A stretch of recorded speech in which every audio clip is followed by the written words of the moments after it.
దస్తగిరి హత్య ఇప్పుడు రాష్ట్ర రాజకీయాల్లో ఓ రకంగా చర్చ కొనసాగుతుంది. చివరికి మంత్రులు సైతం దస్తగిరి హత్య వైసీపీ నేతల కుట్రలో భాగమే అంటూ ఆరోపిస్తున్నారు. అయితే మరోవైపు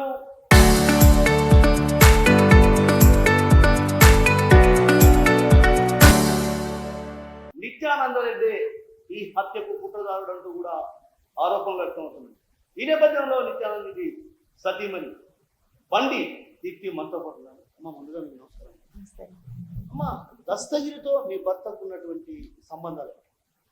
పార్టీ పరంగా నిత్యానందరెడ్డి ఎలా కార్యకర్తనో దస్తగిరి అన్న కూడా అలానే కార్యకర్త. సో పార్టీ పరంగా మేము ఒకరికొకరు ఎదురుపడిన తారసపడినప్పుడు ఒకరినొకరు పరిగణించుకోవడం తప్ప అంతకు మించి ఎలాంటి ఆర్థిక లావాదేవీలు కానీ ఇలా రియల్ ఎస్టేట్ లావాదేవీలు కానీ మా మధ్య అంటూ ఏమీ లేవు. అంటే నేనేమంటానంటే దస్తగిరితో మీ భర్త ఏమైనా రియల్ ఎస్టేట్ వ్యాపారం అలాంటి తను ఎవరు దస్తగిరి రియల్ ఎస్టేట్ ఎస్టేట్ వ్యాపారం, మీ భర్త కూడా రియల్ ఎస్టేట్ వ్యాపార రంగంలో ఉన్నారు. అంటే ఈ నేపథ్యంలో ఎప్పుడైనా మీ భర్త దస్తగిరితో ఈ రియల్ ఎస్టేట్ వ్యాపారం లేదు. లావాదేవీలు ఉన్నాయి? ఇన్నాళ్ళ మా వైవాహిక జీవితంలో దస్తగిరి గారి పేరు వినడము దాదాపుగా ఈ 2-3 నెలల నుంచి, అది కూడా పార్టీ పరంగా. నేను ఇప్పుడు పొలిటికల్ గా యాక్టివ్ అయ్యాను కాబట్టి, నగరాధ్యక్షురాలు పదవి ఇచ్చినారు కాబట్టి పార్టీ ఆఫీస్కు రెగ్యులర్ గా వెళ్ళడం చేత నాకు అన్న ఎప్పుడన్నా పార్టీ ఆఫీస్లో కనపడినప్పుడు తారసపడ్డప్పుడు హాయ్ చెప్పడము, ఏమ్మా చెల్లి ఎలా ఉన్నావు, ఇలా మాట్లాడడం తప్ప ఏ రోజు ఇది ఒక సైటు ఇది అని వీళ్ళు మాట్లాడుకోగా కానీ లేదు. నిత్యానందరెడ్డి ఏ రోజైనా వచ్చి ప్రతి ఒక్క విషయం నాతో షేర్ చేసుకునే నా భర్త ఇదొక్కటి రహస్యంగా ఉంచాల్సిన అవసరం అయితే నాకేమీ కనపడలేదు.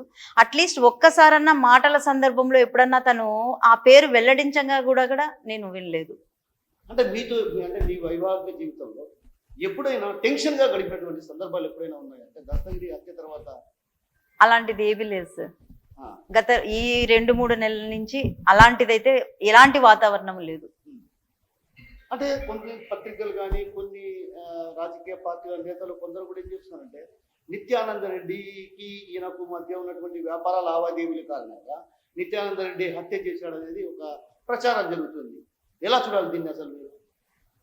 అలాంటి వాటికి ఏదో ఒక కాంక్రీట్ ఎవిడెన్స్ అంటూ ఒకటి క్రియేట్ అయ్యి ఉంటుంది కదా. వాళ్ళ కన్క్లూజన్కు వచ్చారు అంటే ఏదో ఒక కాంక్రీట్ ఎవిడెన్స్ వాళ్ళ మైండ్లో ఉండాలి.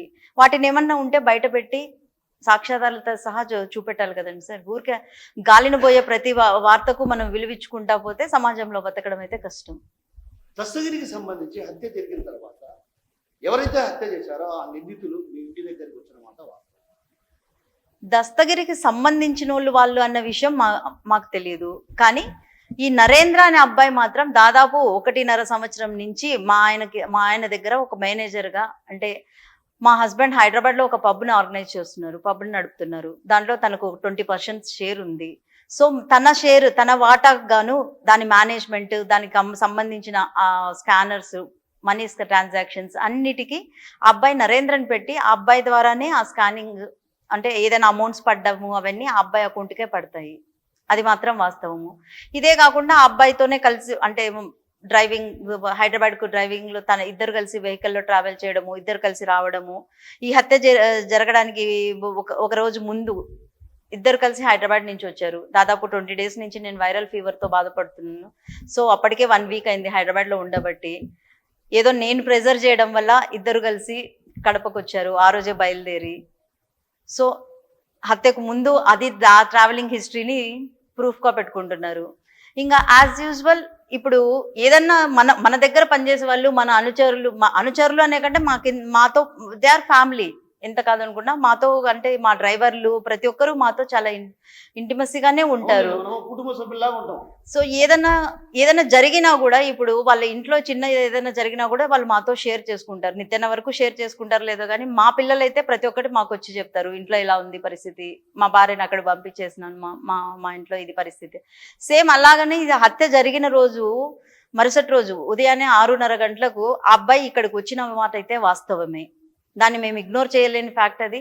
అండ్ తను నిత్యాన్నకు సన్నిహితుడు కాబట్టి తను జరిగిన దాన్ని నిత్యాన్నకు తెలియజేసుకొని ఎలా దాన్ని ఏదో కోణంలో దాన్ని ముగించుకోవాలి, బయటపడాలి అన్న భయాందోళనలో తను నిత్యాన్నను సంప్రదించడంలో తప్పు ఉందని మాత్రం నేను అనుకోవట్లేదు. సో వచ్చాడు, మార్నింగ్ 6:30కి వచ్చాడు, నిత్యాన్నకు కాల్ చేశాడు. నిత్యాన్న 2 సెల్ ఫోన్లు స్విచ్ ఆఫ్లో ఉన్నాయి. నాకే కాల్ చేశారు. కాల్ చేసి నన్ను అడిగారు. అన్న ఉన్నారా వదిన, బయట బీగం వేస్తున్నారని. సరే పంపిస్తానని చెప్పాను. మాట్లాడింది ఆ 2 మాటలే. పైన పిల్లల దగ్గర పడుకుంటే కిందికి పిలిచి బయటికి పంపించాను. వెళ్ళాడు, బీగం తీశాడు. ఏం మాట్లాడారో తెలీదు. 2 నిమిషాలు నేను వెళ్ళలేదు బయటికి. ఒక 2 మినిట్స్ వాళ్ళిద్దరు మాట్లాడుకున్నారు. లోపలికి వచ్చి చొక్కా ప్యాంట్ తగిలించుకొని అప్పుడే ఫస్ట్ టైం వినడం, దస్తగిరి నన్ను చంపేశారంట, నేను రిమ్స్ వరకు పోయి వస్తాను ఇప్పుడే అని తను హడావిడిగా వెళ్ళిపోయాడు. ఎవరన్నా వెహికల్ అన్నా ఉందా, ఎవరన్నా పిలుచుకుంటే ఫోన్ చేశాను. శ్రీరాములు, రాజ్ కుమార్ అంటే వీళ్ళ అంగడి వీధిలో మాకు అందుబాటులో ఉండేవాళ్ళు అనమాట. మొన్న కూడా ప్రెస్ మీట్ లో రాజ్ కుమార్ కూడా కాబట్టి వాళ్ళకి ఫోన్ చేశాను. వాళ్ళు వచ్చేస్తారు బైక్ లో, నేను అంతవరకు నడుచుకుంటా పోతాను ఆ రోడ్డు చివరి వరకు అని చెప్పేసి తను వెళ్ళిపోయాడు. సో ఆ నరేంద్రతో మాట్లాడినది కూడా it's just matter of 5 minutes కూడా ఉంటుంది అని నేను అనుకోవటం లేదు. వాళ్ళు విషయం చెప్తూనే తను ఫ్రాంక్ గా చెప్పండి. అట్లా కంపేర్ చేసుకుంటే నరేంద్ర కంటే అప్పుడు మాకు దస్తగిరి అన్ననే ముఖ్యము. ఎందుకంటే నిత్య చాలా బాధపడ్డాడు. తర్వాత కూడా ఈ నా కొడుకులు ఈ బంగాకు దాగి ఈ చిల్లర చేష్టలు అన్ని చేసుకుంటా లాస్ట్కి ఎక్కడి దారి తీశారో చూడు, ఒక మనిషిని చంపాడు. అన్న మనకు చాలా ముఖ్యమైనోడు, అన్న ప్రతిదానికి పలుకుతాడు అన్న మాట అయితే తను వచ్చిన తర్వాత బాధపడిన మాట అయితే వాస్తవము. నరేంద్ర కలిసిన తర్వాత మీ భర్త హడావుడిగా సెట్ చేసుకొని వెళ్ళిపోయిన సందర్భంలో మీతో ఏం చెప్పాడు? చెప్పిన మాట అదొకటే సార్, ఎక్కడికి ఇప్పుడు ఇంత అర్జెంటుగా పోతున్నావు, పాలన్నా తాగెళ్ళు అని నేనంటే, లేదులే మార్చిలో దస్తగిరి అన్నని చంపారంట వీళ్ళ వాళ్ళు, నైట్ ఏదో జరిగిందంట మిడ్-నైట్లో, ఒకసారి వెళ్ళి చూసి వస్తాను. పాకాన్న వస్తున్నారు, బాబన్న వస్తున్నారు, సురేష్ అన్న వాళ్ళు వస్తున్నారు, నేను వెళ్తాను. అంతకు మించి ఏం మాట్లాడలేదు. అయ్యో అంత టైం కూడా లేదు సార్. తను బట్టలు వేసుకొని వెళ్ళిపోయాడు అంతే. ఎలా జరిగింది అవన్నీ కూడా అడగాల్సిన అవసరం అప్పుడు మాకు అనిపించదు. Because that is not related to us. రోజు వెళ్తాడు, రోజు ఎవరైనా ఫోన్ చేస్తే రెగ్యులర్ గా వెళ్తూ ఉంటాడు. ఎవరైనా చనిపోయినట్టు కానీ, ఎవరైనా ఇప్పుడు తన శ్రీరాములన్న ఎవరైనా అంగడి వీధిలో మామూలుగా ఎవరైనా చనిపోయినప్పుడు కూడా, because he is the corporator of this area, కాబట్టి ఏదైనా రండి ఒకసారి ఎవరు పిలిచినా వెళ్తాడు సార్.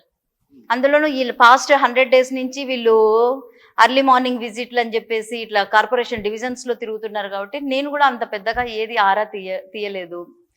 తర్వాత తనకొకటి ఏంటంటే సైకలాజికల్ గా ఈ పాప ఎక్కువ నిద్రపోదు, సో పడుకొని ఎందుకు తనని డిస్టర్బ్ చేయాలి అన్న ఉద్దేశంతో తను కూడా నేను పోయేస్తాను, బీగం కూడా నేను బయట వేసుకొని వెళ్ళిపోతానులే అన్న దాంతో తను ఏమంత నేను కూడా అంత ఏమి దాని మీద అంత స్ట్రెస్ చేయలేకపోయాం సార్. బికాజ్ అది ఏదైనా టెన్షన్ వాతావరణం కానీ అలాంటి atmosphere that can strike to our sense, మనకు తెలుస్తుంది. అది జనరల్ గా తను మామూలుగా ఎవరైనా మన ఏరియాలో చనిపోయినా ఎవరైనా ఫోన్ చేస్తూనే తను రెడీ అయ్యి వెళ్ళిపోతాడు. నైట్ ప్యాంట్ షర్ట్ వేసుకొని వెళ్ళిపోతాడు అనమాట. షార్ట్ లో ఉంటాడు తను, నైట్ ప్యాంట్ వేసుకుని అది మామూలే కాబట్టి. సో నాకు కూడా అదేమంత అటెన్షన్ పే చేసే విషయం అని అనిపించలేదు. So I also ignored. కానీ అంత టెన్షన్ వాతావరణం క్రియేట్ చేసేంత అక్కడ వాతావరణం నాకేం కనిపించలేదు. It's regular activity. వెళ్తాడు, రోజు మార్నింగ్ వెళ్తాడు. ఒకవేళ అక్కడికి కాకపోయినా రోజు మార్నింగ్ తన రెగ్యులర్ యాక్టివిటీ అంటే 6 o'clock తనకు ఆటోమేటిక్గా లేస్తాడు. ఉన్నాడంటే ఊర్లో ఆర్ట్స్ కాలేజ్లో వాకింగ్కి వెళ్తాడు. తర్వాత 8 o'clock ఇంటికి వస్తాడు, నాతో కలిసి కాఫీ తాగుతాడు. అంతకు మించి సో అది రెగ్యులర్ గా రోజు జరిగేది. తను వెళ్ళేటప్పుడు ఆ వాకిల్ డోర్ క్లోజ్ చేస్తే ఇటు ఆటోమేటిక్ లాక్ అనమాట, అది బయట నుంచి లాక్ అయిపోతుంది, నేను లోపల తీసుకోవచ్చు. సో ఆ ఉద్దేశంతో నేను కూడా అంతకు నేను పడుకుంటాను తను వెళ్ళిపోయినా. సో ఆ అలవాట్లో పొరపాటే. నేను ఆ రోజు నేను కూడా ఏం స్ట్రెస్ చేయలేదు. యాజ్ యూజువల్ మిగతా వాళ్ళ విషయం లాగానే అది కూడా దస్తగిరన్న కూడా వాళ్ళ టైప్ ఎవరో చంపారు, వెళ్ళాడు. బికాజ్ హీఈస్ అ లీడర్, పార్టీకి సంబంధించిన వాడు, చూడ్డానికి వెళ్తున్నాడు. అంతకు మించి నేను ఎక్కువ దాని మీద. తర్వాత హత్య జరిగి అయిపోయిన తర్వాత వైసీపీ నేతలు అందరూ కలిసి పరామర్శించిన తర్వాత మీ భర్తే గాయాలు చూపిస్తున్నారు. అంటే ఒక రకంగా హత్య చేసిన నిత్యానంద రెడ్డి గాయాలు చూపిస్తున్నారు అంటే మంత్రులు కూడా మాట్లాడుతున్నారు. ఎలా చూడాలండి?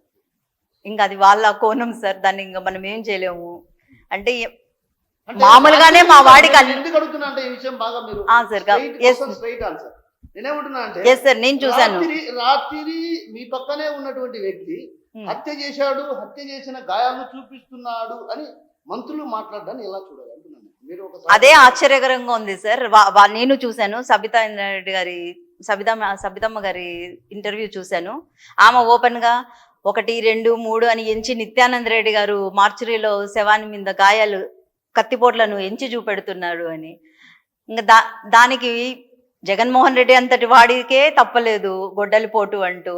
సో ఏదైనా ఇంకా ఓపెన్ గా చెప్పాలంటే నిత్యానంద రెడ్డికి ఏ విషయమైనా కొంచెం అత్యుత్సాహం ఎక్కువ, కొంచెం అతిగా అన్నిట్లో ఇన్వాల్వ్ అవ్వడం ఎక్కువ. తను అప్పుడు వెళ్ళి అక్కడ చూసుకున్నోడే. మరి అంతగా ఇంకా ఈయనకు ఈ వైఎస్ఆర్సీపీ నాయకులను చూస్తే పూనకం వస్తుందో ఏమొస్తుందో తెలియదు, కానీ వాళ్ళ ముందర ఇంకా మామూలుగానే చూడండి నా అక్కడ పొడిచాడు ఇక్కడ పొడిచాడు అన్నట్టు ఏదో చూపెట్టు. అది అంత దీర్ఘంగా దాని గురించి కూడా ఆలోచిస్తారనే కాన్సెప్ట్ అయితే మేము ఎప్పుడు నిన్న ఆమె అన్న తర్వాత నేను నిన్న టీవీలో ఇంటర్వ్యూ చూసి నేను అప్పుడు అనుకున్నాను, ఇంత లెవెల్లో మనల్ని అబ్జర్వ్ చేస్తారా అన్న థాట్ నిన్న ఫస్ట్ టైం వచ్చింది సార్. అంటే వైసీపీ నేతలు ఇంత డీప్ గా థింక్ చేస్తున్నారని అనుకుంటున్నారా? ఫస్ట్ టైం అనిపించింది. మామూలుగా మా హస్బెండ్ చెప్తుంటారు, మనం మాట్లాడే మాట, మనము బయటికి వచ్చిన తర్వాత డ్రైవర్ ను కూడా ఒరే అన్నా కూడా దాన్ని పట్టుకుంటారు. ఇవన్నీ జనరల్ గా ఇవన్నీ జనరల్ గా నా హస్బెండ్ నన్ను అవేర్ చేస్తుంటాడు. నువ్వేమి ఇప్పుడు నార్మల్ పర్సన్ కాదు, నువ్వు ఎంతసేపు కాలేజీలో పిల్లలని అన్నట్టు బయట పిల్లలు రే నువ్వు పాని గట్టిగా అరచడం, బయట ఉన్నప్పుడు కొంచెం నోరు స్లోగా మాట్లాడు. సో అవన్నీ సార్ జనరల్ గా చెప్తున్నారు. ఆ కోణంలోనే ఏదో జరిగిపోయింది. మామూలుగా నేను అలా ఉంటాను, దాన్ని తను చెప్తుంటాడు అనమాట. బయట ప్రతి ఒక్కరూ అబ్జర్వ్ చేస్తుంటా అంటే నేను అది ఏదో ఎక్కువ కాన్సెప్ట్. కానీ నిన్న తను పాయింట్అవుట్ చేసిన తర్వాత సప్తం అప్పుడు అనిపించింది, అంటే మనం చేసేది యాక్టివిటీని ఇంత డెప్త్ గా ప్రతి ఒక్కరూ అబ్జర్వ్ చేస్తుంటారా, ఏదో వెతుకుతూ ఉంటారు. మరి 1, 2, 3, 4 కత్తిపోట్లు అని చెప్పి ఒక్కొక్క కత్తిపోటు ఆయన క్లియర్ గా చూపెడుతున్నాడు అంటే అది ఓహో ఇంతగా మనం ఒకరు గమనిస్తుంటారా అన్న థాట్ నిన్న వచ్చింది. దానికి తగ్గట్టు మనము కంట్రోల్లో ఉండాలని నిన్న అనిపించింది సార్. ఇది కూడా దస్తగిరి హత్య జరిగిన రోజు రాత్రి మీ భర్త ఎన్ని గంటలకు ఇంటికి వచ్చారు? రాత్రి 8:30కు వచ్చారు సార్. ముందు రోజు శనివారమా ఎప్పుడు జరిగిందా మాకు అసలు దాని మీద అంత కాన్సన్ట్రేషన్ కూడా లేదు సార్. ఎప్పుడు జరిగిందో కూడా అర్థం కావట్లేదు, అంతగా గమనించుకోవడానికి.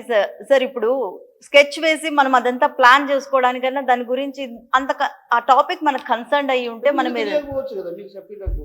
మామూలుగా అయితే రెగ్యులర్ గా తను ఈ 1 వీక్ బికాజ్ నా డాటర్ వచ్చింది, నా పెద్ద కూతురు, తనతో గడపాలన్న ఇంటెన్షన్తో వాళ్ళు పిల్లలు మామూలుగా 10:30 కల్లా నిద్రపోతారు. దాంతో నేనే ప్రెజరైజ్ చేసేసి నేను 8:30 కల్లా ఇంటికి వచ్చేటట్టు వాళ్ళతో కనీసం ఎందుకంటే వాళ్ళు లేసే టైంకి పాపకు స్కూల్లో మామూలు కాలేజ్లో మార్నింగ్ 6కే లేపుతారు. సో నేను ఇక్కడ ప్రెజర్ పెట్టాను, ఉండేది 1 మంతే కదా అన్న ఉద్దేశంతో తను లేచి 9:30 కిందికి వస్తుంది. దాంతో నేనే తనను ప్రెజర్ చేసి మార్నింగ్ వాళ్ళు లేచి కిందికి వచ్చే టైంకి నువ్వు వెళ్ళిపోతున్నావు, సో ఇట్స్ బెటర్ నువ్వు నైట్ టైం ఒక్క పూట అన్నా, మధ్యాహ్నం ఎంత కాదనుకున్నా ఎవరో ఒకరు జాతర అంటారు, ఇంకోటి అంటారు, భోజనాలు అన్నీ బయట అయిపోతున్నాయి. లేదు నాతో పాటు తినాలనే ఇంటెన్షన్తో కాలేజీకి వస్తారు. ఎందుకంటే తను ఒక్కడు ఉండడు, తన వెనకాల ఒక 5-6 మంది ఉంటారు. ఇంటికి ఎందుకు, కాలేజ్కి వస్తే కాలేజ్లో సబ్సిక్వెంట్గా అన్నం ఉంటుంది అన్న ఉద్దేశంతో మధ్యాహ్నం అక్కడికి వచ్చేస్తాడు. తనకుండే ఆ precious time with his daughters అది sir night 8 to 11 o'clock. Regular గా ఈ 1 వీక్ అయితే ఖచ్చితంగా తను 7:30, 8 కల్లా ఇంట్లో ఉంటున్నాడు సార్. వచ్చినప్పుడు ఏమన్నా ఫోన్ కాల్స్ రావటం కానీ అట్లా జరిగాయి? Nothing sir. ఎప్పుడు మీ భర్త ఫోన్ స్విచ్ ఆఫ్ చేశారు? సండే సార్, సండే ఆఫ్టర్నూన్ అరుణాచలంలో ఫోన్లు స్విచ్ ఆఫ్ చేశాడు. అంటే తను పాప డ్రైవర్ అరుణాచలం వెళ్ళారు సార్. పాపకు ముక్కు అంటే మంచి స్కోర్ వస్తే గిరి ప్రదక్షిణ చేస్తానని మొక్కుందని చెప్పి శనివారం అమావాస్య అయిపోతూనే బయలుదేరుతుర్లేండి అని చెప్పి శనివారం పంపించాను. వెళ్ళారు, గిరి ప్రదక్షిణ అయిపోయింది. తర్వాత నెక్స్ట్ డే ఏమో ఎవరు వీళ్ళే చెప్పింటారు సార్, ఎవరో ఒకరు ఖచ్చితంగా ఇది ఇట్లా నరేంద్ర వాళ్ళు దొరికారు అండ్ వాళ్ళ రిపోర్ట్లో ఏదో మీ పేరు మెయిన్గా టార్గెట్ చేయాలనేది ఇంటెన్షన్. తర్వాత ఇవన్నీ తెలియటంతో తను మామూలుగా sir this is the first time నాకు నిత్యానంద రెడ్డి ఈ రోజు కొత్తగా పరిచయం కాలేదు. దాదాపు 1996 నుంచి నిత్యానంద రెడ్డి నాకు తెలుసు. నేను ఇంటర్ చదివేటప్పుడు, అంటే మేము పెరిగింది ఇదే ఏరియాలో, మేము చదువుకున్నది ఇక్కడే. ఇన్నాళ్ళ ఈ పరిచయంలో ఏదైనా సరే ప్రతి ఒక్కదానికి తనకుండే ఒకే ఒక హ్యాబిట్ ఏంటంటే ఒక చొక్కా కొనుక్కోవాలన్నా, ఈవెన్ రెడీ అవ్వాలన్నా పొద్దున ప్యాంట్ వేసుకుంటాడు, చొక్కాలు ఒక 4 రకాలు తీసుకొని వస్తాడు. నన్ను అడుగుతాది ఇది వేసుకోమంటావా అని. మమ్మల్ని నలుగురిని అడగంది తను ఆ చొక్కా వేసుకుంది బయటికి రాడు. అలాంటి మనిషి ఏ చిన్నది చేయాలన్నా ఖచ్చితంగా అడుగుతాడు సార్. మరి ఈసారి ఎందుకు అంత బ్లంట్గా తను ఇండివిజువల్గా ఎందుకు డిసైడ్ అయినాడో అది మాత్రం దట్స్ టోటల్. అంటే తను ఆ లెవెల్లో భయపడి అంత పిరికిగా ఆలోచిస్తాడన్న విషయం ఫస్ట్ టైం నాకు అనిపిస్తుంది. ఇంత పిరికిగా మరి ఏంటి? నీకు సరే చెప్పారు ఎవరో ఒకరు, బట్ అట్లీస్ట్ అది దాంట్లో ఉండేది మనం ఇదే కాదు సార్. చాలా విషయం అంటే ఇప్పుడు పోలీస్ లైన్ విషయము పోలీస్ లైన్‌లో పోలీస్ లైన్ అది అవును, అది కూడా ఏదో కాంట్రవర్సీ చేసినప్పుడు కూడా నేను తనతో నా మధ్య నిత్య మధ్య జరిగే ఒకటే ఒక గొడవ ఏంటంటే, why don't you face the society? Press ఉంది, సోషల్ మీడియా ఉంది, ఇవన్నీ ఉన్నాయి. వాళ్ళ ముందర కూర్చొని నువ్వు టెండర్ వేసి, but you are not the party. Nityananda Reddy దాంట్లో పార్టీనే కాదు. అయినా కూడా నువ్వు ఎందుకు ప్రెస్కు సోషల్ మీడియాకు డైరెక్ట్గా ఇన్వాల్వ్? నిత్య కబ్జా చేశాడు, పోలీసు భూములే కబ్జా చేశాడని వాళ్ళు అంత మాట అంటుంటే దట్ ఈస్ టోటలీ ఇర్రిలెవెంట్ కదా. వాళ్ళు అదేంటి ప్రాపర్ టెండర్లో వచ్చిన ప్రాపర్టీ అది. అండ్ దాంట్లో వాళ్ళు అడిగింది ఫుడ్ కోర్ట్స్ డెవలప్మెంట్ చేయమన్నారు. నువ్వు నెల నెల బాడీగా కడుతున్నావు and you are not at all party to that. Party ఎవరెవరు ఆ రోజు నేను మా మధ్య జరిగిన మేజర్ గొడవ అదే సార్. ఇప్పుడు కూడా నేను అదే చెప్పి ఏదైనా మనం ఫేస్ చేయాలి. వచ్చి ఏదైనా ఏదైనా ఉంటే వస్తాడులే, వచ్చిన తర్వాత మాట్లాడదాము అనుకున్నాము. నాకు కూడా ఫోన్ చేశారు, అక్క ఇట్లా పేరు వస్తుంది అని. నాకు అది మా రాజ్ కుమార్కు ఫోన్ వచ్చిందనమాట. అక్కడ సబ్ జైల్ కాడ నుంచి సండే వీళ్ళందరినీ సరెండర్ చేశారు కదా సార్. సబ్ జైలుకి వెళ్తూ ఆ నరేంద్ర అనే అబ్బాయిని వాళ్ళ వైఫ్ అక్కడ సబ్ జైల్ బయట మీట్ అయ్యి ఆ అబ్బాయి వాళ్ళ వైఫ్ కాల్ చేశారు. ఆ అబ్బాయికి కాల్ చేసి, అన్నతో ఏమన్నా మాట్లాడచ్చు అన్నతో నేను పాపం చూడలేకున్నా, అన్న చాలా ఘోరంగా ఉంది మా ఆయన పరిస్థితి, నడచలేకున్నాడు, అడుగు ముందుకు వెళ్ళకుండా బాగా కొట్టారు భయంకరంగా. అండ్ వాళ్ళు ఓన్లీ టార్గెట్ నువ్వు నిత్యన్న పేరు చెప్పు, నీ పేరు తీసేస్తామని మాత్రమే అడుగుతున్నారు. అన్నతో ఏమన్నా ఒకసారి మాట్లాడిస్తారా అన్నది మాత్రమే ఆ అమ్మాయి ఆ రోజు ప్రెజర్ చేసి మాట్లాడింది.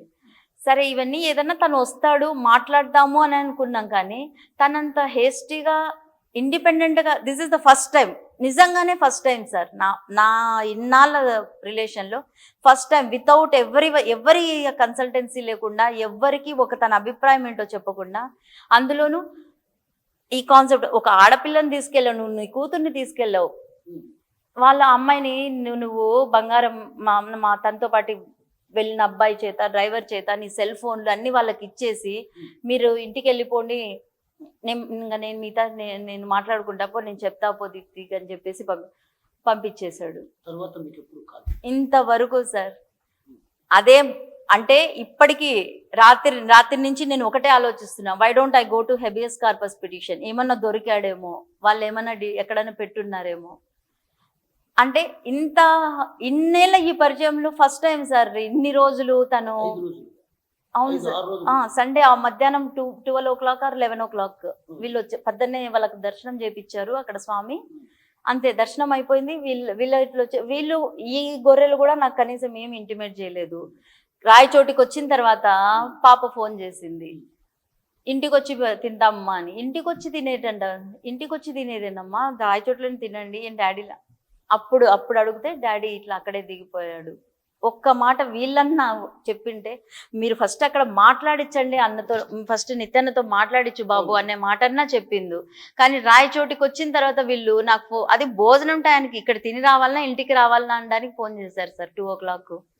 అంతవరకు ఎలాంటి వీళ్ళు ఎందుకు అలా డిసైడ్ అయ్యి వచ్చేసారో తెలీదు. సో అవునమ్మా, ఇప్పుడు వెళ్ళిపోయిన తర్వాత ఏదైతే అంటే మీరు వెళ్ళలేదా?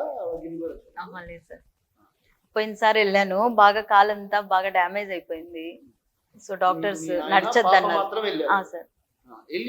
వెళ్ళిన తర్వాత మీకేమైనా ఫోన్ చేశాడా ఇట్లా నాకు నా పేరు బయటకు వస్తుంది ఇట్లా నేను చేశాను సార్. అమ్మాయి మాట్లాడిన తర్వాత ముందు రోజు రాత్రి వీళ్ళు గిరి ప్రదక్షిణ 2:30కో ఎప్పుడో అయిపోయింది సార్. అప్పుడు నేను చేశాను, ఏంటి అమ్మాయి నరేంద్రని ఎందుకు పట్టుకున్నారు అసలు? నరేంద్రని అప్పటి వరకు నాకు తెలియదు అనమాట. నరేంద్ర ఎట్లా ఇన్వాల్వ్ అయినాడు, నరేంద్రని ఎందుకు పట్టుకున్నారు అని అప్పుడు అడిగాను.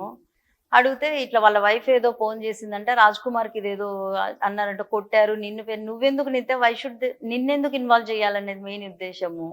అవన్నీ అడిగితే వాళ్ళు ఏంటో బిజినెస్ ఇవన్నీ రియల్ ఎస్టేట్స్ వాటికన్నిటికీ ముడి పెట్టాలని. తర్వాత ఆ బాలస్వామి రెడ్డి కొంచెము ఆయన అలానే బిహేవ్ చేస్తుంటాడు, ఆయనకి ఏదో ఏం శత్రుత్వం మనకు అర్థం కాదులే, లైట్ తీసుకొని నువ్వేం టెన్షన్ పడొద్దు, అదొక్క మాట అంతే.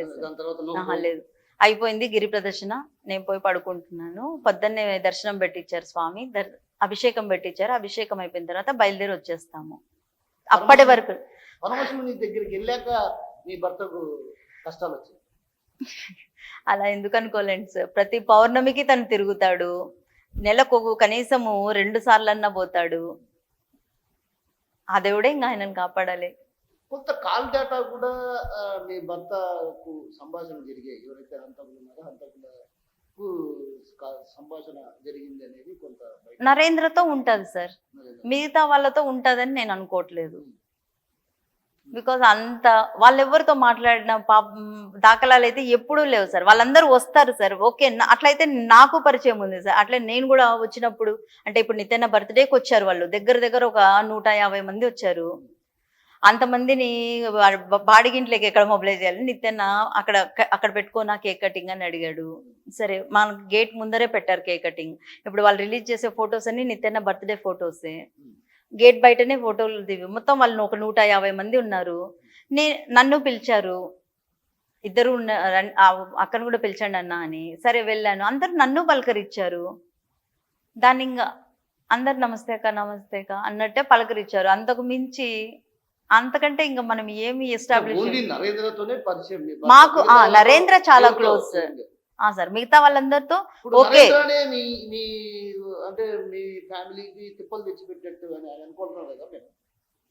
సార్ దాన్ని ఇంకా ఎవరి కోణం వాళ్ళకు ఉంటది. ఇప్పుడు ఓకే, నేను ఆవేశపడచ్చు, నేను నిన్న ఆవేశపడి తిట్టాను, ప్రతి చెత్త నా కొడుకుని ఇంటికి రానిస్తారు మీరు, ప్రతి ఒక్కరు వాళ్ళ హిస్టరీ ఓకే. ఆవేశం ఒక్క క్షణం ఉంటది, కానీ రెండో క్షణం ఎంత కాదనుకున్నా వాళ్ళు మన కోసము నిలబడిన కార్యకర్తలే అనే ఫీలింగ్ వస్తుంది. ఇప్పుడు నరేంద్ర కూడా అలాంటి ఫీలింగ్ లోనే ఉండొచ్చు కదా సార్. ఓకే, ఆ అబ్బాయికి ఇష్టం ఉన్నా ఇష్టం లేకపోయినా వాళ్ళు తన ఫ్రెండ్స్, చిన్నప్పటి నుంచి వాళ్ళందరూ కలిసి పెరిగారు. వాళ్ళు బంగాకు తింటున్నారనో, మందు తాగుతున్నారనో, సిగరెట్ తాగుతున్నారనో వాళ్ళని వదులుకోవాల్సిన అవసరం లేదు కదా. ఏదో తన శాయశక్తులా తన చేతనైన కాడికి వాళ్ళని వాటి నుంచి తప్పించడానికి చూసుకుంటాడు. కానీ సో 5 లక్షల రూపాయలు డబ్బులు కూడా ఇచ్చాడు వాళ్ళ ఖర్చులకు పారిపోమని. వాళ్ళైతే అట్లా ఎవరి దగ్గర రూపాయలు లెక్క ఆశించే రకాలు కాదు. ఎందుకంటే ఫ్యాబ్రికేటెడ్ స్టోరీస్, దాన్ని ఇంకెవరు ఏం చేయలేరు కదండి సార్. మా ఆయన 5 లక్షలు ఇచ్చాడని నా సర్కిల్లో ఒక 10 మందితో చెప్పించండి సార్, నేను మీకు ఇస్తాను 5 లక్షలు.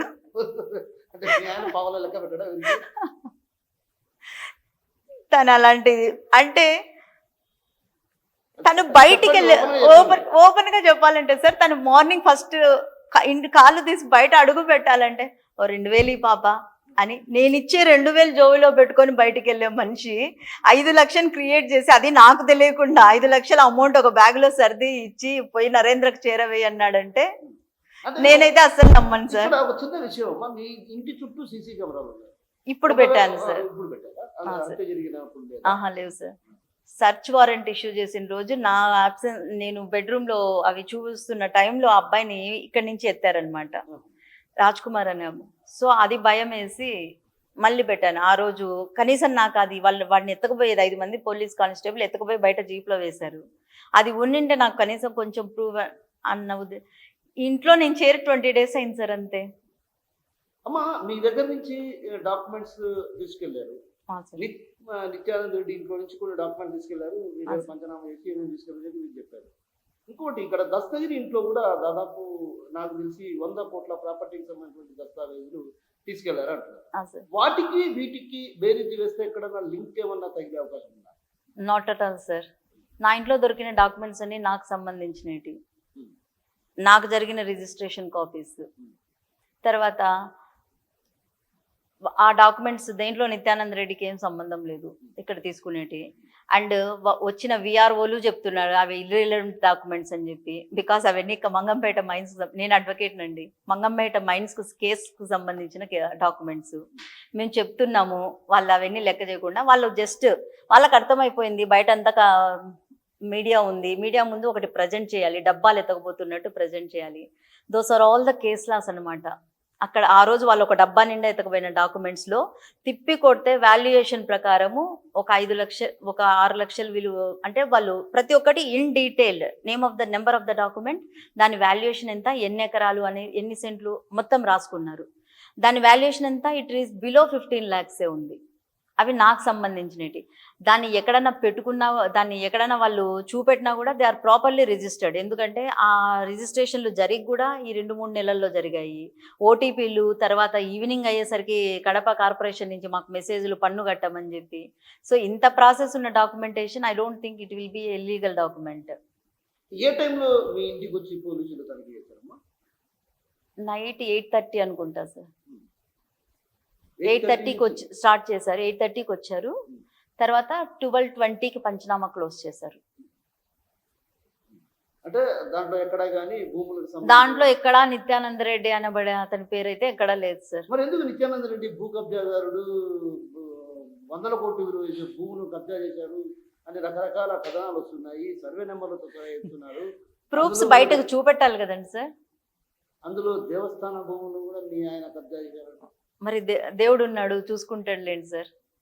దేవుడు ఉన్నాడు, చూసుకుంటాడు. దేనికైనా ఒక డాక్యుమెంటరీ ఎవిడెన్స్ ఉండాలి కదండి సార్. ఖచ్చితంగా లక్షల కోట్లు విలువ చేసే డాక్యుమెంట్లు బయటపడ్డాయి దస్తగిరి ఇంట్లో అన్నారు. 100 కోట్లు, నాట్ లక్షల కోట్లు. 100 కోట్లు విలువ చేసే డాక్యుమెంట్స్. ఓకే, ఇప్పుడు నా ఇంటికి నేను చదువుకున్న దాన్ని కాబట్టి నువ్వు వచ్చావు. నేను నిత్యానంద రెడ్డి ఉన్నాడేమో, కారు వచ్చిందమ్మా బెంగళూరు నుంచి, మాకు డౌట్ వచ్చింది, ఇన్ఫర్మేషన్ వచ్చింది, మేము ఇంట్లో నిత్యానంద రెడ్డిని చూడాలి అన్నారు. ఓకే సార్ చూసుకోండి అన్నాను. పై వరకు 3 అంతస్తులు అన్ని కార్నర్లు చూసుకొని వచ్చారు. నన్ను రమ్మన్నారు. అవసరం లేదులేండి సార్, మీరు వెళ్ళి చూసుకోండి అన్నాను. వెళ్ళి పైన వరకు మళ్ళీ ఒక 10 నిమిషాలు బయటికి వెళ్ళేసి మళ్ళీ లోపలికి వచ్చారు. మేము పేపర్ ఎవిడెన్సెస్ కలెక్ట్ చేసుకోవాలి, లీగల్ డాక్యుమెంట్స్ అవన్నీ చూడాలి అన్నారు. లీగల్ డాక్యుమెంట్స్ అన్నప్పుడే యు నో అవి లీగల్ డాక్యుమెంట్స్ అనేది నీకు తెలుసు. లీగల్ డాక్యుమెంట్స్ సెర్చ్ చేయాలి అన్నారు. ఓకే, నాకు సెర్చ్ వారెంట్ చూపెట్టండి, then we will proceed sir అన్నాను. అడ్వకేట్ గా మీరు మీకున్న ఇది మాత్రం అడిగింటారు. డిఎస్పీ గారికి ఫోన్ చేశారు, సెర్చ్ వారెంట్ అడుగుతున్నారు మేడం అని. పక్కనే ఉన్నాను, వస్తున్నానులే అని చెప్పి సెర్చ్ వారెంట్ మళ్ళీ ఒక 10 minutes తర్వాత తీసుకొచ్చారు. సరే, దాంట్లో క్లియర్గా ఉంది మెజిస్ట్రేట్ సైన్తో విత్ సర్చ్ వారెంట్. సరే సార్ చూడండి అని చెప్పాను. చదువుకున్న దాన్ని కాబట్టి, లా చదివాను కాబట్టి ఏదో నాకున్న కొద్దిపాటి జ్ఞానంతో నేను అడగగలిగాను. ఇప్పుడు మహా తెలివితేటలు ఉన్న 10 ఏళ్ళు అయింది సార్. ఇప్పుడు నేను ప్రాక్టీస్ స్టాప్ చేసి.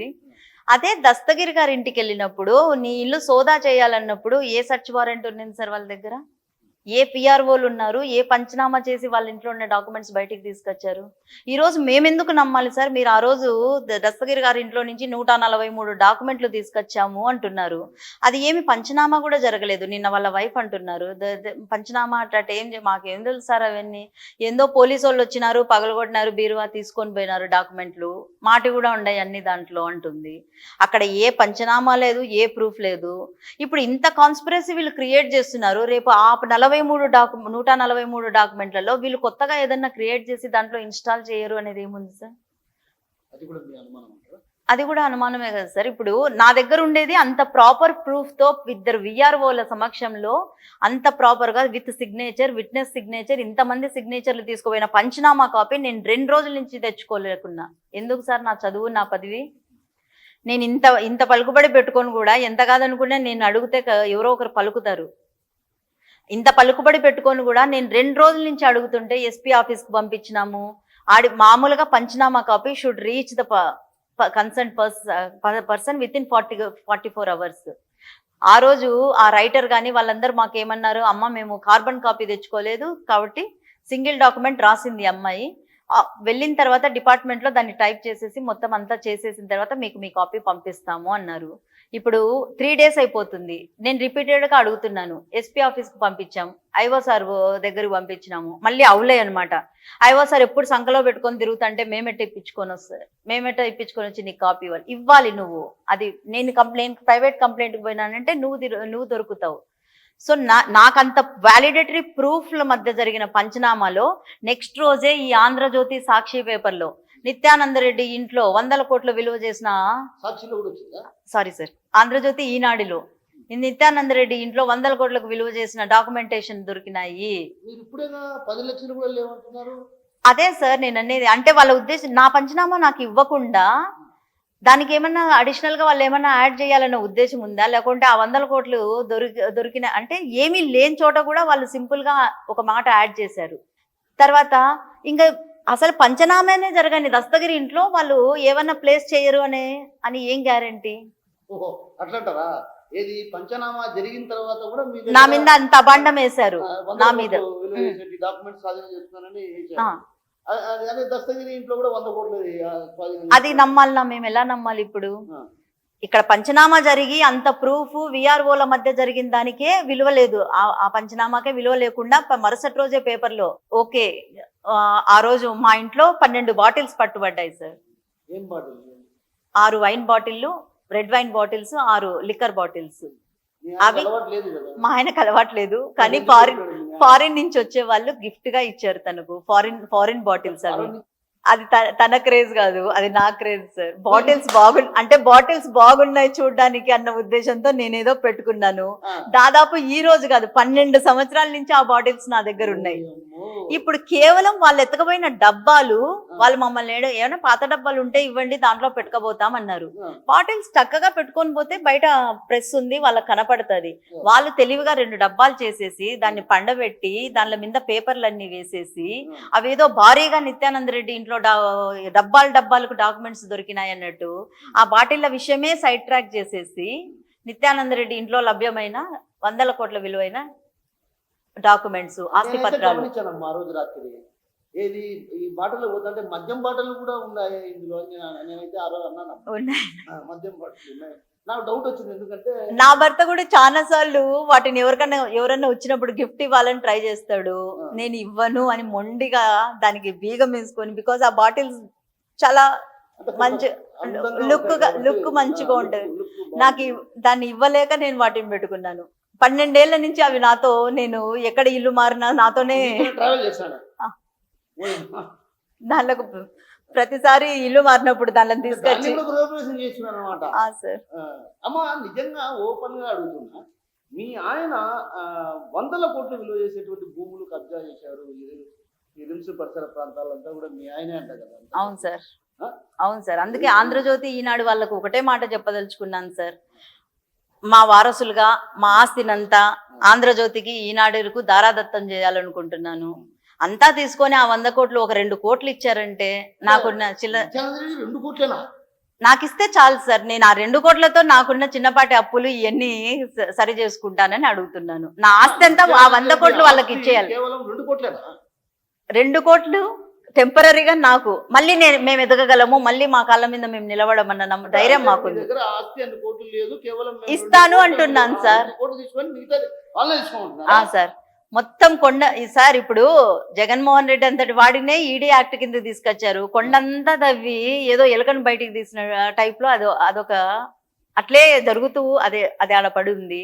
ఇట్లా ప్రతి వైసీపీ నాయకుడు వెనకాల 100 కోట్లు ఉంటాయి. ఇదెలా సాధ్యం సార్? అంత 100 కోట్లు ఉండేవాడైతే నేను ఇంకొక బ్యాంకుకి అప్పుకు పోనవసరంలా, లోనుకు పోనవసరంలా, ఇంకొక దానికి బ్యాంకుల చుట్టూ తిరగనవసరంలా.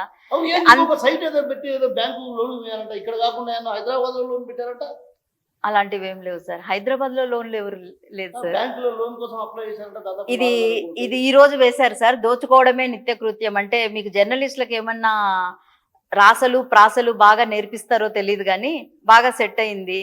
కానీ వేసేటప్పుడు ఆ మెయిన్ విషయంని డైవర్ట్ చేస్తూ రాసే కంటే ఓపెన్ గా దీన్ని 706/2 మామిళ్ళపల్లి సైట్ అన్నారు. దానికంటే నిత్యానంద విద్యా సంస్థలు ఎస్టాబ్లిష్ చేసిన సర్వే నెంబర్ అండి అది.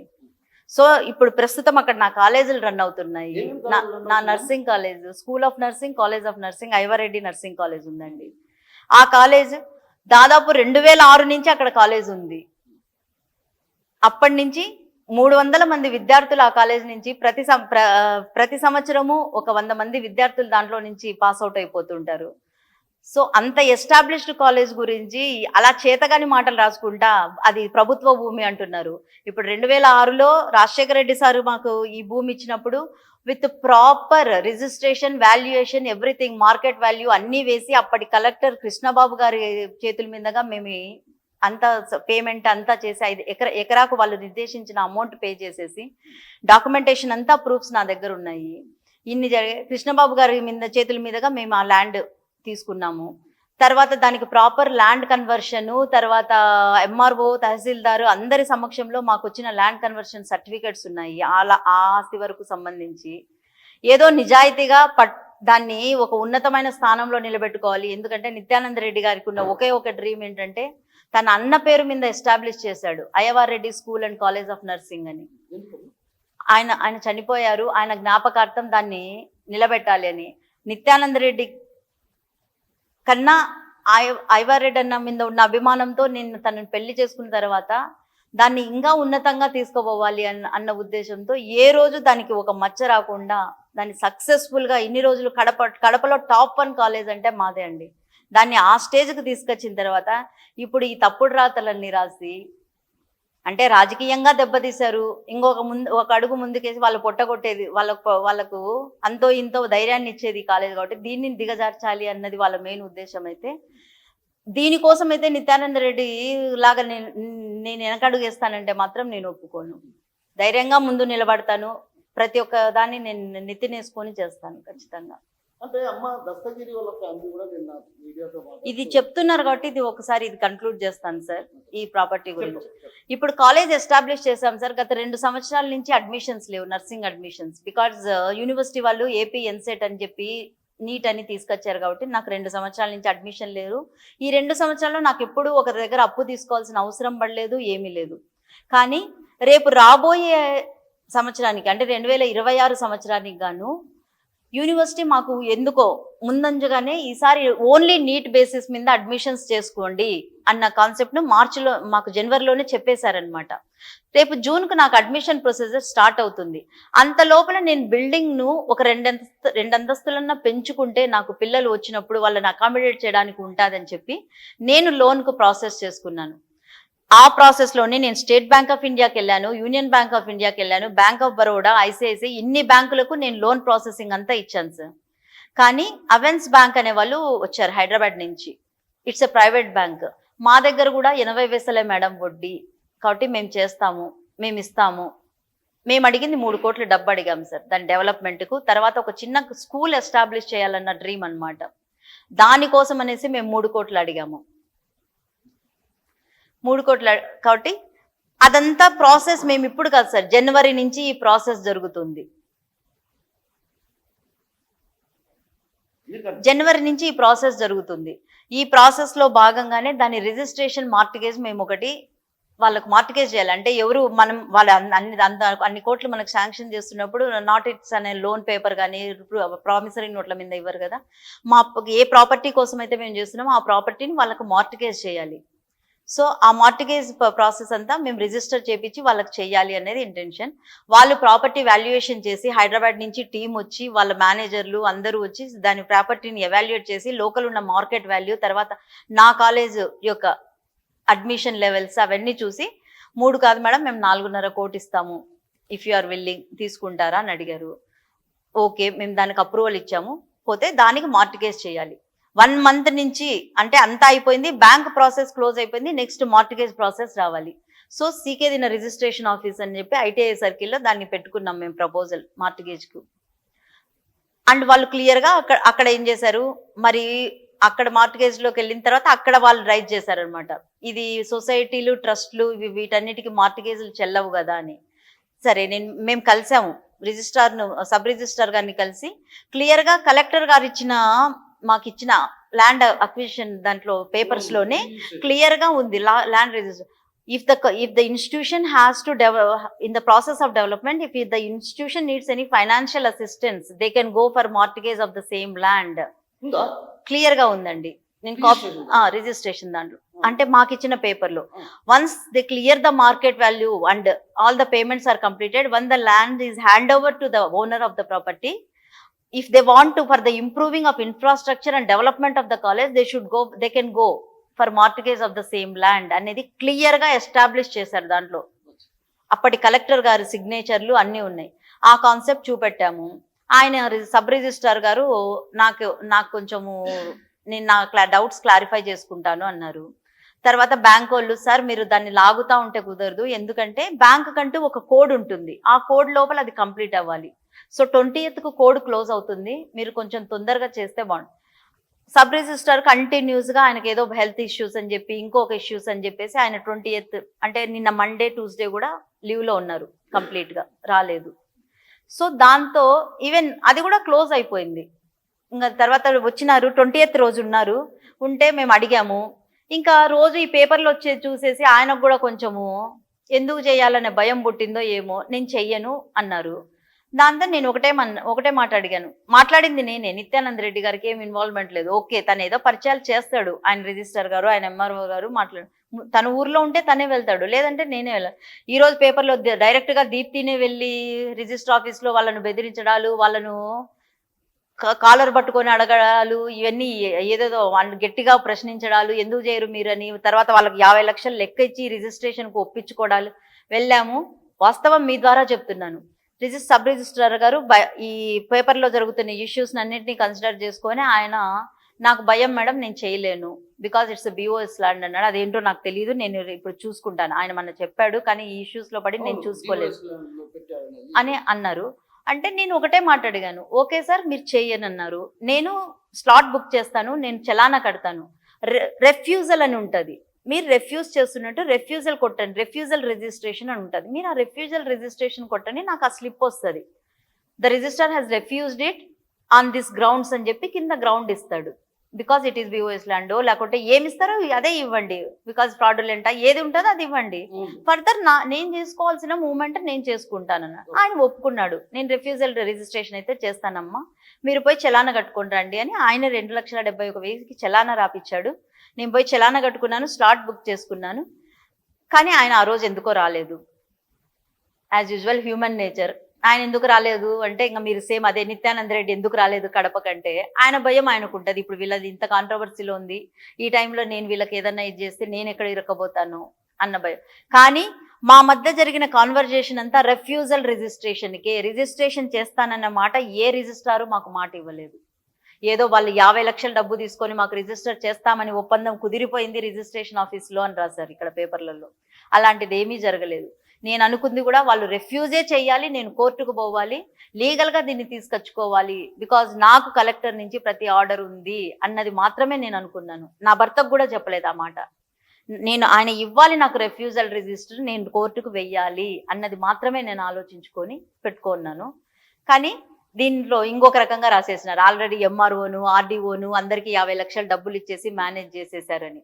ఇంకొకటి సార్, ఇది ఇంత లీగల్గా నేను ప్రాసెస్ అవుతుంటే 4.5 కోటి వచ్చి వాళ్ళేం నాకేం సూట్ కేసులలో డబ్బులు తెచ్చి నా ఇంట్లో బెటర్ కదండి సార్. పడితే ప్రాపర్గా నాకు కాలేజ్ అకౌంట్కే పడుతుంది, నా సొసైటీ అకౌంట్కే పడుతుంది.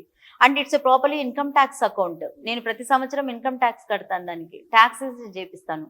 తర్వాత నాకు కనుక నిన్న 20th డబ్బులు ఇది రిజిస్టర్ జరిగిపోయి ఉంటే నెక్స్ట్ మంత్ 7th కల్లా నేను ఖచ్చితంగా 4.5 లక్షలు ఇంట్రెస్ట్ కట్టాలి, రూపాయి వడ్డీ పడుతుంది అనమాట. సో ఇంత లీగల్గా ఉండేదాన్ని కూడా ఇలా చేతగాని రాతలని రాసుకొని, అంటే ప్రజలకు మీరు చూపెట్టాల్సింది చూపెట్టకుండా ఆల్రెడీ ఒక భయాన్ని క్రియేట్ చేశారు. 10 నుంచి మా బంధువులు ఫోన్ చేస్తున్నారు, ఇదేంటమ్మా ఇదేందో ప్రభుత్వ భూమి, ఇది ఎక్కడ ఇది అంటే ఫోటో వేయడం కూడా దాంట్లో కాలేజ్ కనపడకుండా బ్యాక్గ్రౌండ్లో అంతా ఖాళీ స్థలాన్ని చూపెట్టేసేసరికి వాళ్ళు భయపడ్డారనమాట. మామిళ్ళపల్లెలో ల్యాండ్ అంటే కాలేజ్ పేరన్నా కనీసం ఉన్న కాలేజ్ అనన్నా పెడితే వాళ్ళకు 10 నుంచి ఒక 8 మంది బంధువులు ఫోన్ చేశారు, ఇదేంటి ప్రైవేట్, ఇదేంది ప్రభుత్వ భూమిని ఎక్కడ తీసుకున్నాడు, ఏంది ఇది ఇప్పుడు కొత్తగా మళ్ళీ ఇంకోటి తెర మీదకి వచ్చింది అని. అంటే అది మన కాలేజీ అన్న బ్యాక్ సైడ్ తీశారు వాళ్ళు ఫోటో, ఫ్రంట్లో తీయకుండా. నా కాలేజీకి సంబంధించిన ప్రతి ఒక్కటి సోషల్ మీడియాలో ఉంది సార్, అదంతా నాకు పబ్లిసిటీ, నా కాలేజ్ అంత డెవలప్ చేసుకున్నాను. కాబట్టి ఇలా చిల్లరగా బ్యాక్ సైడ్, ఇది మాకు సంబంధమే లేని సైడ్, ఇది బ్యాక్ సైడ్ రోడ్ అండి, ఈ ఫోటో వేసేసి దీన్ని చూపెట్టి ఖాళీ రోడ్డు చూపెట్టేసి అదేదో ప్రభుత్వ భూమి ఖాళీ జాగాను తీసుకెళ్లి అమ్ముతున్నాడు. ఇది సార్ కాలేజ్ ప్రాపర్, ఇది మా కాలేజ్ ప్రాపర్ గా ప్రతి బిల్డింగ్ ప్రతి ఒక్కటి ఉంది. దీంట్లోనే సార్ దీంట్లోనే కాలేజ్, లేడీస్ హాస్టల్ అన్నీ ఉన్నాయన్నమాట. సో ఇంకొక 2 ఫ్లోర్లు పోతే ఎవరి దగ్గర తలదించుకోకుండా మనం సక్సెస్ఫుల్ గా రన్ చేసుకోవచ్చు మన దగ్గర ఫెసిలిటీస్ లేవు అనేది లేకుండా అవును. కొంచెం ఒక 100 మంది పిల్లలు మళ్ళీ నేను జూన్కో అక్టోబర్కో వస్తారు, వాళ్ళందరినీ ఎస్టాబ్లిష్ చేసుకోగలను అన్న కాన్ఫిడెన్స్తో నేను లోన్కి వెళ్ళాను. లోన్ అన్నా ఇంకోటన్నా అది నేను ఎత్తిపోసుకుండేది సార్. ఈ రోజు ఈ పేపర్ ఒకటి రాశాడు కదా అని చెప్పి సరే ఆ లోన్ అమౌంట్ వాడేం నాది కట్టాడు కదా సార్ రేపు వచ్చి. దీనికి కూడా నిత్యానంద రెడ్డికి ఏం అసమంజసం కాదండి. సంబంధం లేదంటారా? ఈ లోన్ విషయం తనకు నచ్చదు. ఎందుకంటే ఎంత కాదనుకున్నా నీకు టెన్షన్ వచ్చింది అనుకో, 10వ తేదీ కల్లా నువ్వు ఇంతమందికి శాలరీస్ ఇవ్వాలి, ఇంతమందిని మెయింటైన్ చేయాలి, నీకు మళ్ళీ ఈ 4.5 లక్షలు వచ్చి నేను ఎత్తి మీద పడితే నువ్వు టెన్షన్ పడతావు. ఆ టెన్షన్లో తనకు అదొకటి స్ట్రాంగ్ ఫీలింగ్ అనమాట. ఆ టెన్షన్లో మళ్ళీ నా షుగర్ లెవెల్స్ పడిపోతే ఇవన్నీ బాధపడుతూ ఉంటాడు. తనకిష్టం లేదు, పోతే నాకు అవసరము. బికాజ్ నా నిత్యానంద రెడ్డి టార్గెట్ పొలిటికల్గా డెవలప్ అవుతున్నాడు ఫస్ట్ మెయిన్ థింగ్. తర్వాత వాళ్ళు ఆశిస్తున్నట్టు ప్రతిదానికి అదేదో తాడేపల్లకి ప్యాలెస్ రచించిన కథ అన్నట్టు వాళ్ళు సృష్టించాలనుకుంటున్నారు. సంబంధం లేదు. ఎలా సంబంధం అంటే ఏంటి సార్? అంటే జగన్ రెడ్డి ఏమన్నా ఓకే, జగన్ రెడ్డి దృష్టిలో ఉండొచ్చు నిత్యానంద రెడ్డి, ఓకే ఒక మాట ఉండొచ్చు అన్న అభిమాని, ప్రతి ఒక్కరిని గుర్తుపెట్టుకుంటారు. రవిరెడ్డికి అత్యంత సన్నిహితుడు, ఆత్మీయుడు, ఒక రకంగా తలలో 4 లాంటి మీ ఆయన. మాకందరికి రాజకీయ భవిష్యత్తు ఇచ్చింది రవిరెడ్డి గారు. అలాంటి వ్యక్తి జగన్ కు మేనమామ. కాబట్టి ఎందుకు తాడేపల్లి స్క్రిప్ట్ అనకూడదు? రవిరెడ్డి గారికి ఏం సంబంధం అండి దీంట్లో? రవిరెడ్డి కూడా బినామీ అంటున్నారు కదా ఇక్కడ. సార్ బినామీ ఏంటి సార్? బినామీ చేశారుగా. బినామీ ఏంటి సార్? సరే సార్, ఇప్పుడు ఒకటి ఓపెన్ కామన్ సెన్స్ తో మాట్లాడుకుందాం సార్. బినామీ అంటే ఏంటి సార్? కామన్ సెన్స్ అంటే అది ఎట్లుంటది మాకు తెలియదు. ఓకే, జనరల్ మ్యాన్ అంటే మనం ఆ మాట వాడకూడదు, ఎందుకంటే మనమంతా వెల్ ఎడ్యుకేటెడ్. జనరల్ పీపుల్ దృష్టి ప్రకారం పోదాం సార్. బినామీ అంటున్నారు. ఇప్పుడు నిజంగానే దస్తగిరి నిత్యానంద రెడ్డికి బినామీ అయితే దస్తగిరిని చంపితే ఆ బినామీ పేరు మీద ఆస్తులందరికీ ఎవరికి పోతాయి సార్? దస్తగిరి గారి భార్యకో వాళ్ళ బిడ్డలకో పోతాయి, కానీ నిత్యానంద రెడ్డికి ఎందుకు మళ్ళీ ఎలా వస్తాయి? ఎలా అంటే ఇప్పుడు ఈ రోజు నాకు ఒక ఆస్తి వచ్చిందని మనిషికి ఎవడికి ఆశ ఉండదు సార్. ఇప్పుడు ఆమె పేరు మీద ఆమె నిన్న మాట్లాడిన మా పత్రాలు ఉన్నాయి, మా పత్రాలు మాకు వెనక్కి ఇయ్యండి అని ఆమె తాపత్రయంగా మాట్లాడుతుంది. అంత వదులుకొని మళ్ళీ తిరిగి మన దగ్గరికి రప్పించుకోవడానికి దానికి ఒక మనిషిని చంపడం ఎందుకండి? ఇప్పుడు బినామీ చచ్చిపోతే ఆస్తులు వాళ్ళ ఫ్యామిలీకి వస్తాయి, కానీ అవి మేము పెట్టుకున్న బినామీలకు ఎందుకు పోతావు? అట్లాంటప్పుడు అక్కడ మోటివ్ ఏముంది సార్? అంటే నిత్యానంద రెడ్డికి అసలు మోటివే లేదు కదా ఎస్టాబ్లిష్ చేయడానికి.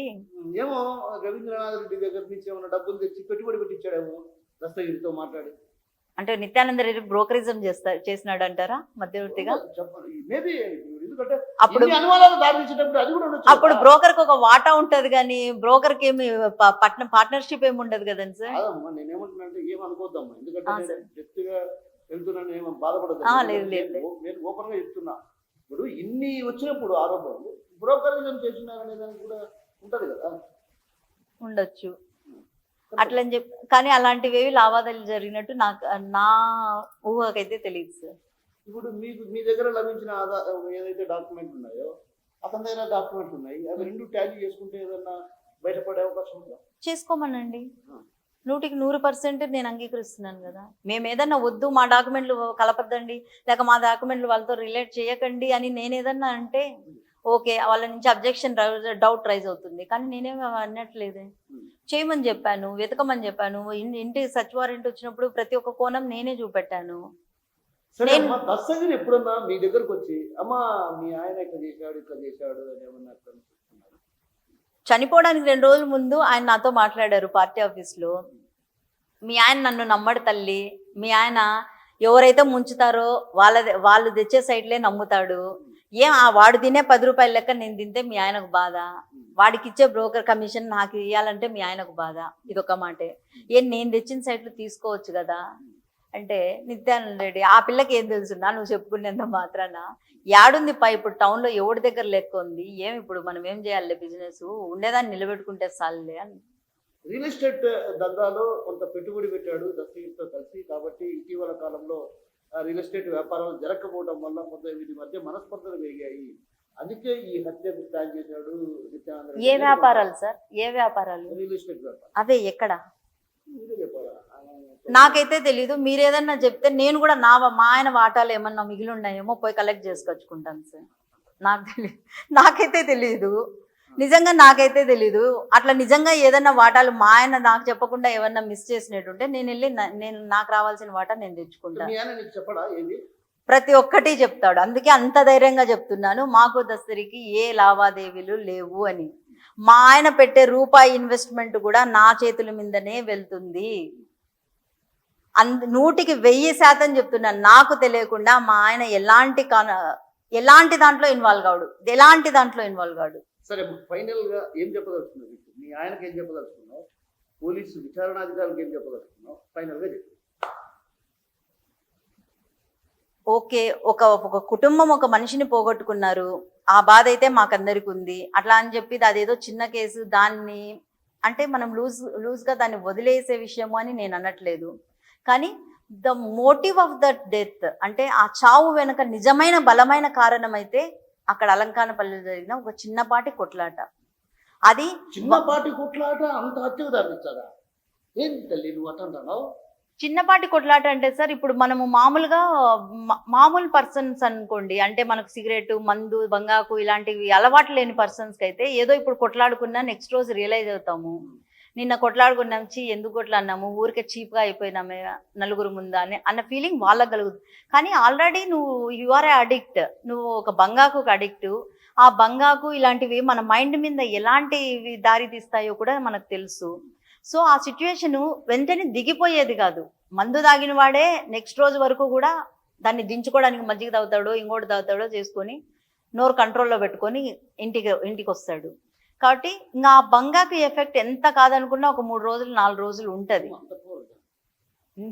మామూలుగా జనరల్గా చెప్తున్నాను సార్. కాబట్టి అలా బంగాకు అడిక్ట్ అయ్యి బంగాకు అది తీసుకొని ఆ జాతరలో అంత రచ్చ చేసుకొని చిన్నపాటి కొట్లాటను ఆడికే వదిలేసుకుంటే అది ఆడికి మామూలు. దీన్ని ఇంటికి తీసుకెళ్ళి మళ్ళీ వాళ్ళ నాయన పిలుచుకొచ్చి మీ నాయన కావుతే వాళ్ళ నాయన తెచ్చుకోపోరా అని వాడేవడో అందము. మళ్ళీ దస్తగిరన్న వాళ్ళందరూ ఒక 20 మంది మనుషులను వేసుకొని వాడి దగ్గరికి వెళ్ళి కొట్లాడము, వాడి తల బగల కొట్టడము, వాళ్ళు మనుషులు మళ్ళీ రైజ్ అయిపోయి, అంటే ఇది ఒకరు చైన్ సర్కిల్ లాగా దాన్ని పెంచుకున్నారు అంతే. అక్కడ స్టార్ట్ అయింది. ఓకే, దాది రిమ్స్ వరకు దారి తీసింది. ఆడికి ఆగకుండా మళ్ళీ వీళ్ళు ఫోన్లు చేసి ఊరికే నా మొగుడికి 13 కుట్లు పడినాయి అంటే నేను విన్నది. ఎందుకు ఇంత రెచ్చిపోయినారు, నేను ఆ అమ్మాయి నోటి నుంచి విన్నది, నరేంద్ర వాళ్ళు ఎందుకు వాళ్ళు రెచ్చిపోయినారు అంటే ఆ అమ్మాయి చెప్పడం ఏంటంటే అది అంత జరిగేంత వరకు దారి తీసింది కాదు, కానీ ఆ 10 కుట్లు పడ్డాయి కదా ఒక అబ్బాయికి, వీళ్ళు దస్తగిరి కొట్టిన వాళ్ళకు కుట్లు పడ్డాయి కదా, వాళ్ళ పెళ్ళాం ఏదో మీతో ఇన్నేళ్ళు తిరిగి ఏం ఉపయోగమన్నా, మీతో తిరిగినందుకు కూడా కనీసం నా మొగుడికి కుట్లు పడి హాస్పిటల్లో ఉంటే మీరు గమ్ముగుండారే అంటే, ఆడవాళ్ళు ఇంట్లో మగవాళ్ళను ఈ విధంగా రెచ్చగొడితే అంటే అతిగా ఇన్వాల్వ్ అయిపోయి రెచ్చగొట్టి అతి చేసేసరికి వాళ్ళు ఇంకా పౌరుషానికి ఒక ఆడామా మా ఫ్రెండ్ మీతో ఇన్నాళ్ళు సహవాసం చేసిన ఫ్రెండ్ హాస్పిటలైజ్ అయితే కూడా మీరు ఏం చేయలేక గమ్ముగుండారే అని ఆమె ఏదో అతిగా మాట్లాడడంతో వీళ్ళు రెచ్చిపోయి దాన్ని అప్పటికప్పుడే బయలుదేరి ఆడ రిమ్స్కు పోవడము ఇదంతా జరిగింది అనేది వాళ్ళు మనకు ప్రజెంట్ చేసిన వర్షన్. సరే, ఇంకా గవర్నమెంట్ దీన్ని ఎందుకు రుద్దుకుంటుంది అని మనం అనుకుంటే చూస్తున్నాము. ఇది నేను పర్సనల్గా ఫీల్ అయినది, ఇది ఎవరి అభిప్రాయం. ఈ 1.5 month నుంచి దాదాపు ఇది 13th or 14th కేసు, ఇట్లా 13 మంది హత్యలు జరిగాయి మన కడప డిస్ట్రిక్ట్లో. దీనికి ఒక కన్క్లూజన్ అంటూ ఎక్కడో ఒక చోటు ఇవ్వాలి. తర్వాత బంగాకు అనే కన్క్లూజన్ ఇచ్చారంటే అది గవర్నమెంట్కు రిమార్క్ అవుతుంది. అంటే విచ్చలవిడిగా బంగాకు కడపలో నిజంగానే గాంజా బంగాకు ఇవన్నీ నడుస్తున్నాయా అన్నది రిమార్క్ అవుతుంది. సో దానికంటే అదేదో ఆ ప్రతిపక్షం మీద నెట్టుకొని దాన్ని టార్గెట్ చేసుకుంటే లోకల్ బాడీ ఎలక్షన్స్ అని నేను ఫీల్ అవుతున్నాను. ఆల్రెడీ లోకల్ బాడీ ఎలక్షన్స్కి ఇనిషియేటివ్ స్టార్ట్ అయిపోయింది. June or July నోటిఫికేషన్ వస్తుంది అన్నారు. సరే, ఒక దెబ్బకు 2 పడతాయి. ముందు మమ్మల్ని పోటీ చేయడానికైనా వాళ్ళు మాకు అవకాశం ఇస్తారా? గెలిచేది తర్వాత అన్ని యునానిమస్ చేసుకోవడానికే వాళ్ళు ప్రయత్నిస్తారు, బెదిరిస్తారు.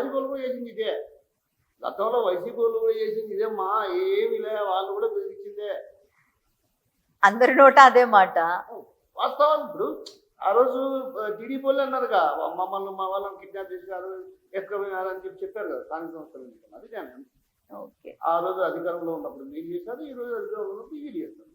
మేము చేసిన దానికి వీళ్ళు చేసేదానికి చాలా డిఫరెన్స్ ఉన్నాయని మీకు అనిపించడం లేదా? ఏ రోజన్నా అది ప్రజలు నిర్ణయించాలి. ఫైనల్ గా నిత్యానంద రెడ్డిని నేను ఒకటే కోరుకుంటున్నాను, మీ ద్వారా ఈ వీడియో కనుక తను చూడగలిగితే, వీఆర్ లీగల్, మన రూట్స్ మనము ఎస్టాబ్లిష్ అయిన ప్లేస్ ఇది, మన ఉనికి మన అదంతా మనం చాటుకోవాల్సింది ఇక్కడి నుంచే.